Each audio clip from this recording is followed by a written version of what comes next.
Hey student, welcome once again to your online classes. बच्चों, इस वाले वीडियो में हम एक्सरसाइज 9.2 करने जा रहे हैं, जहाँ पर आपको मैं इस वाले वीडियो में 1 और 2 समझा दूंगा।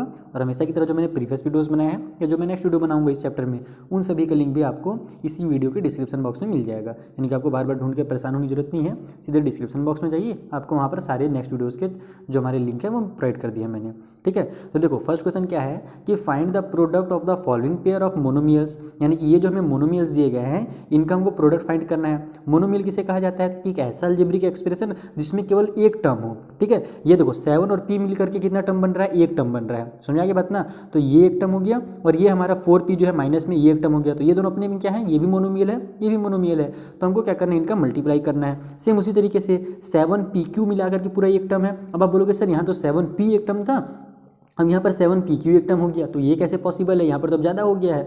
तो ज़्यादा होने से मतलब नहीं है। देखो अगर बीच में कोई भी साइन नहीं है, यानी कि क्या साइन है वहाँ पर, एक मल्टीप्लाई का साइन छुपा हुआ है और तीनों जो है ना उस मल्टीप्लाई के साइन से आपस में क्या हुए हैं, जुड़े हुए हैं, तो ये जो होगा हमारा मोनोमियल कहलाएगा। ठीक है, अगर इसी को हम लोग इस तरीके से लिख दें ना 7p प्लस में q कर दें, तब ये हमारा क्या हो गया, दोनों मिल करके बायनोमियल हो गए। समझ आ गया बात ना। यानी कि अगर तीनों मिले हुए हैं, जुड़े हुए हैं, तो यहाँ पर आर एस टी पूरा अगर जुड़ा हुआ भी रहे ना लंबा चौड़ा, तो भी वो क्या कहलाएगा, हमारा मोनोमियल ही कहलाएगा। और अगर प्लस के साइन से वो अलग हो गया तो बायनोमियल। फिर इसी में अगर प्लस में पी क्यू, उसके बाद क्या आता है, आर आता है, तो हम लोग यहाँ पर आर कर दें तो ये क्या हो जाएगा, हमारा ट्राइनोमियल हो गया। तो इस तरीके से होता है ना। ये फिलहाल आपको यहाँ पर समझने के बस उतना नहीं दिया हुआ नहीं था, फिर मैं आपको समझा देता हूँ कि मोनोमियल क्या होता है। ठीक है, अब हम लोग को इसका मल्टीप्लाई कैसे करना है, ये मैं आपको इसको कॉपी में एकदम ईजी मेथड से समझा देता हूँ कैसे आप इसे मल्टीप्लाई करेंगे।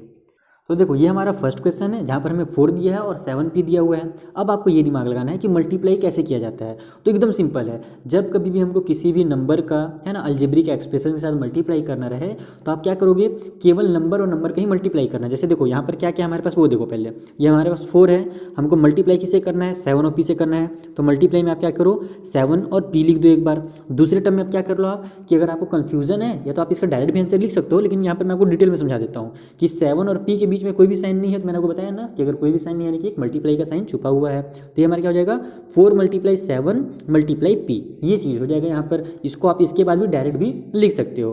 तो अब हमारा कितना हो जाएगा, तो 4 7 से कितना होता है, 28 होता है। तो बस 28 और इस p को उतार दो। तो यहाँ पर हमारे पास बीच में कोई भी साइन नहीं लगाना है, क्योंकि अब हम लोग इसका आंसर लिख रहे हैं, तो आपको मल्टीप्लाई का साइन लगा करके दिखाने की जरूरत नहीं है। तो बस इसका ये फाइनल आंसर हो जाएगा। देखा कितना सिंपल था। सेम उसी तरीके से सेकंड वाला क्वेश्चन हम लोग ले लेते हैं, बस वहाँ पर ये भी सेम ही क्वेश्चन है, बस देखो इसमें अलग क्या है। तो यहाँ पर हमारे पास है -4p और मल्टीप्लाई किसे करना है इसका, तो 7p से करना है।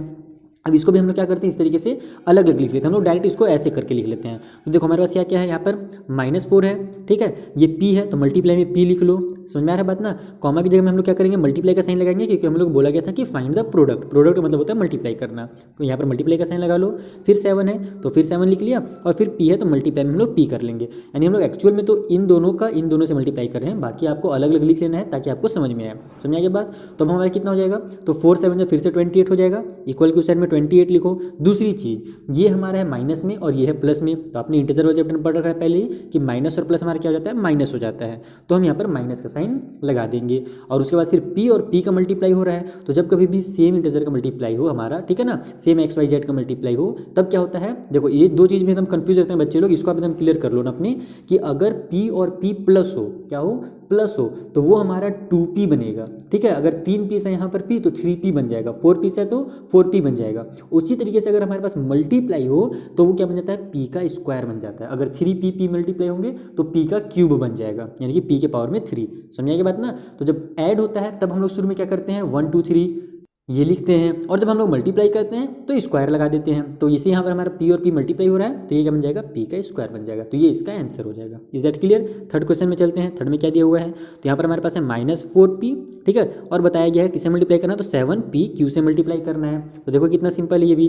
पहले क्या करेंगे, सबको अलग कर लेंगे, तो -4 हो गया, मल्टीप्लाई में ये वाला p हो गया, फिर मल्टी का पहले साइन लगा लेना है मल्टीप्लाई का, ये 7 लिख लेना है, फिर मल्टीप्लाई में p ये वाला, और फिर मल्टीप्लाई में q ये वाला। ठीक है, अब देखो यहाँ हमारा 4 और 7 का मल्टीप्लाई होगा, नंबर का ही मल्टीप्लाई होता है, इसी ध्यान रखना। तो 4 7 से कितना हो जाएगा हमारा 28 हो जाएगा। प्लस ये माइनस में और ये प्लस में, तो माइनस का साइन आ जाएगा। प्लस और माइनस माइनस होता है, अगर डिफरेंट साइन है तो माइनस होगा, अगर सेम साइन है तो प्लस होगा। यानी कि अगर ये भी हमारा माइनस में रहता है ना, तो माइनस और माइनस मिलकर हम लोग यहाँ पर प्लस लिखते हैं। Is that clear? अब देखो, तो पी और पी का मल्टीप्लाई होगा, देखो पी और पी का ही मल्टीप्लाई होगा, क्यू का मल्टीप्लाई नहीं होगा यहाँ पर अलग, यानी कि इन दोनों आपस में स्क्वायर वगैरह नहीं बनाएंगे। तो ये पी और पी मिल करके पी का स्क्वायर हो जाएगा, जैसे कि मैंने आपको यहाँ पर समझा दिया। और ये केवल क्यू बच जा रहा है, तो यहाँ पर हम लोग सिंपल इस क्यू को उतार देंगे। कितना सिंपल था, आंसर आ गया। चलो अगले क्वेश्चन में चलते हैं। 4 नंबर में यहाँ पर हमारे पास कितना है, तो 4 पी के पावर में 3 और इसका मल्टीप्लाई कितने से करना है, तो -3p से मल्टीप्लाई करना है। तो ये कितना निकल जाएगा हमारा, ये हो जाएगा हमारा 4, ठीक है। पी के पावर में 3 है ना, तो इसको आप चाहो तो पी मल्टीप्लाई पी 3 टाइम लिख भी सकते हो, या फिर सिंपल आप इसको पी के पावर में 3 भी रहने दे सकते हो। तो मैं इसको लिख देता हूँ एकदम पूरा डिटेल में, क्योंकि आपको समझा रहा हूँ मैं। तो ये पी हमारा 3 टाइम हो जाएगा, क्योंकि पी के पावर में 3 था। फिर मल्टीप्लाई किससे करना है हमको, तो -3 से करना है, और -3 मल्टीप्लाई पी, ठीक है, ये वाला पी। अब देखो ये दोनों हमारे साइन आपस में टकरा रहे हैं ना, तो कभी भी जब साइन टकराए तो एक साइन को जो है उसको आप ब्रैकेट में क्लोज कर लो, ठीक है। तो माइनस के साइन को हम यहाँ पर, और माइनस के ही क्लोज करना है, माइनस या प्लस जो भी रहे उसको क्लोज करना रहता है, ठीक है। तो इसके साथ हमने जो भी साइन था उसको क्लोज कर लिया। अब ये कितना हो जाएगा हमारा, 4 3 जा 12 हो जाएगा। ये प्लस में ये माइनस में -12 आ गया। पी यहाँ 3 है और यहाँ एक 4 है, तो ये हो जाएगा हमारे पी के पावर में 4। बस इतना ही सा करना और कुछ नहीं करना। 3p यहाँ, एक p यहाँ, तो p के पावर में 4, टोटल 4p थे। लास्ट क्वेश्चन और सिंपल है, ये कंफ्यूज करने के लिए आपको दिया हुआ है। 4p का मल्टीप्लाई से करना है, 0 से करना है, तो ये हमारा क्या हो जाएगा 4 मल्टीप्लाई p और मल्टीप्लाई 0 हो जाएगा। तो कितना ही बड़ा नंबर रहे, कितना ही XYZ रहे, अगर 0 से मल्टीप्लाई होता है तो आंसर कितना आ जाता है हमारा, 0 आ जाता है। आपको बताया ना, ये रूल आपने पढ़ा होगा। 0 का प्रॉपर्टी है कि किसी भी नंबर का आप 0 से मल्टीप्लाई करो तो आंसर 0 आ जाता है। अब देखो 0 से मल्टीप्लाई का मतलब क्या होता है, जैसे कि हम लोग टेबल पढ़ते हैं ना, तो 4 1 जा 4 होता है, यानी कि 4 का हम लोग 1 से मल्टीप्लाई करने से मतलब 4 का टेबल एक बार पढ़ रहे हैं। और अगर मैं 4 मल्टीप्लाई 0 लिखूँ तो इसका मतलब क्या हुआ कि हम लोग 4 का टेबल पढ़ ही नहीं रहे हैं। 4 0 जा क्या होगा, इसका मतलब क्या हुआ कि हम लोग टेबल ही नहीं पढ़े, तो टेबल नहीं पढ़ रहे तो आंसर कितना आएगा, 0 आ जाएगा। तो बस यहाँ पर भी हम लोग कितना मल्टीप्लाई करें, आंसर जो हमारा 0 आ जाएगा। तो ये हो गया हमारा question number first completely solve. अब आते हैं हम लोग क्वेश्चन नंबर सेकंड में, देखते हैं वहाँ पर क्या दिया हुआ है। तो देखो सेकंड क्वेश्चन क्या है कि find the area of rectangle with the following pair of monomials as their length and breadth respectively. यानी कि हमको क्या फाइंड करना है, यहाँ पर एरिया फाइंड करना है रेक्टेंगल का, और उनका जो हमारे पास लेंथ, देखो एरिया फाइंड करना है रेक्टेंगल का, तो रेक्टेंगल के एरिया का फॉर्मूला क्या होता है, लेंथ मल्टीप्लाई ब्रेथ, यही हमारा फॉर्मूला होता है। तो यहाँ पर हम लोग क्या बोल रहा है कि ये जो है ना, ये लेंथ और ब्रेथ हमको दिए गए हैं, यानी कि पी लेंथ है, क्यू ब्रेथ है, 10n है ना, 10n जो है हमारे पास ये लेंथ है, 5n जो है वो ब्रेथ है, 20x का स्क्वायर ये हमारा लेंथ है, 5y का स्क्वायर ये हमारे पास ब्रेथ है। यानी कि इतने सारे हमारे पास लेंथ और ब्रेथ दिए गए हैं, यानी कि टोटल कितने रेक्टेंगल का दिया गया है, 1 2 3 4 5, यानी कि 5 टोटल रेक्टेंगल हमारे पास, और सभी का हमको लेंथ और ब्रेथ दिया गया है, सबका एरिया फाइंड करना है। तो यानी कि देखो यहाँ पर ये घुमा करके ही बोल रहा है कि आप क्या करो, इसको मल्टीप्लाई करो, क्योंकि एरिया फाइंड करने के लिए हम क्या करते हैं, लेंथ और ब्रेथ का मल्टीप्लाई ही करते हैं। यहाँ पर सीधा सीधा भी लिख सकता था कि आप क्या करो, इसका प्रोडक्ट निकालो, जैसे यहाँ पर बोला गया था, लेकिन यहाँ पर थोड़ा सा कंफ्यूज करने के लिए आपको क्या बोल दिया गया है कि एरिया फाइंड करो रेक्टेंगल का। तो कोई भी कंफ्यूज मत होना, जैसे यहाँ सॉल्व किया सेम उसी तरीके से यहाँ हम सॉल्व कर लेंगे, क्योंकि एरिया का फॉर्मूला सेम होता है, लेंथ मल्टीप्लाई ब्रेथ होता है। तो चलो आज इसको हम लोग सॉल्व कर लेते हैं। देखो सबसे पहले हम क्या करेंगे, यहाँ पर एरिया के फॉर्मूला लिख लेते हैं, ताकि हमको बार बार लिखना ना पड़े, नहीं तो हमको हर क्वेश्चन में लिखना पड़ेगा। तो हम एक ही बार लिख लेते हैं कि जो एरिया होता है रेक्टेंगल का, तो एरिया ऑफ रेक्टेंगल, मैं यहाँ पर शॉर्टकट में रेक्टेंगल बना देता हूँ, आप लिख सकते हो।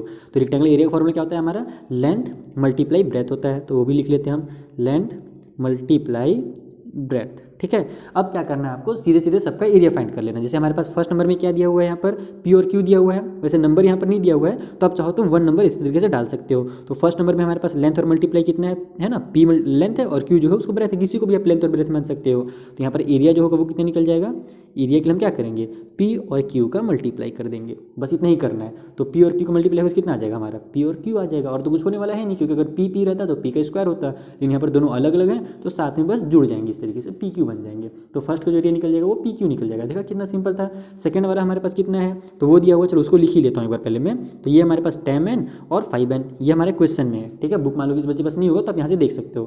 तो ये हमारा इस तरीके से दिया हुआ है, ये लेंथ मान लेते हैं, इसको ब्रेथ मान लेते हैं। तो एरिया निकालने के लिए हम क्या करेंगे, इसमें इसका दोनों का मल्टीप्लाई हो जाएगा, लेंथ मल्टीप्लाई ब्रेथ हो जाएगा, तो 10m मल्टीप्लाई में 5n हो जाएगा। अब यहाँ पर से हमको क्या करना है, दोनों को अलग अलग लिख लेना है, चाहे तो आप है ना, आप डायरेक्ट भी कर सकते हो, 10 5 जा 50 और mn उतार सकते हो यहाँ पर, लेकिन अगर आप चाहो तो अलग अलग, जैसे मैंने आपको फर्स्ट वाले क्वेश्चन बताया वैसे भी कर लेना कि 10 मल्टीप्लाई m हो जाएगा और मल्टीप्लाई में 5 मल्टीप्लाई में n हो जाएगा। तो ये नंबर का हमारा मल्टीप्लाई हो जाएगा, तो 10 5 जा हो जाएगा 50 और m और n का मल्टीप्लाई हो जाएगा तो mn बन जाएगा। बाकी आप यहाँ पर से डायरेक्ट भी चाहो तो ऐसे लिख सकते हो, गलत नहीं होगा आपका, ठीक है। थर्ड नंबर में क्या है, तो वो हमारे पास है 20x का स्क्वायर और फिर कॉमा 5y का स्क्वायर।